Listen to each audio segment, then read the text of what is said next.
nasa ilalim ni DND Secretary Delfin Lorenzana na siya namang nagmo-monitor, nag-a-assess ang pagpapatupad iklip sa national level. O mga kritiko, mga oposisyon, hindi yung sasabihin nyo, wala nang ginawa itong administrasyon. Kaya daw sila nagkakaisa. Bayan daw. Sabi ng editorial Daily Tribune, yung isang bayan daw ay isang kangkungan. Ibig sabihin, doon kayo pupulutin. Kasaysayan ng kangkungan. Samantala, ito naman DOST, Department of Science and Technology. Sa ngayon po kay Secretary Boy de la Peña, yung total 15 start which got initial funding support sa ilalim ng Startup Grant Fund Program, nag-generate daw ng 83 million pesos in revenue. Sa totoo lang, hindi ko maintindihan itong press release na ito. Kaya tinawagan natin bago tayo pumasok dito sa opisina si Secretary Boy. Sabi ko, Secretary Boy, ano ba naman yung press release ng mga bata? Hindi natin maintindihan. Ano ba yung startup? Pareho rin yung press release na I had to call him up to explain. Iintindihan ng tao, ano makakaya yung startup na yan?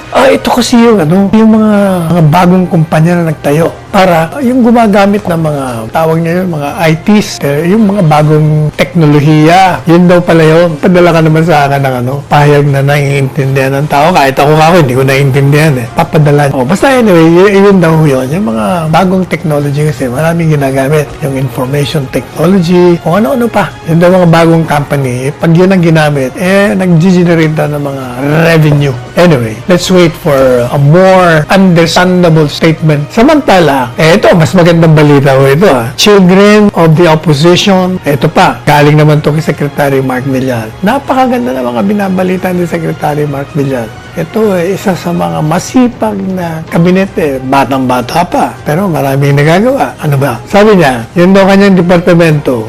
Nag-iisip na naman ng mga bagong pamamaraan upang mapalapad ang Luzon Road Network. Madalit sabi, pag mangbabiyahe kayo kasi papunta doon sa, kahit sa south talagang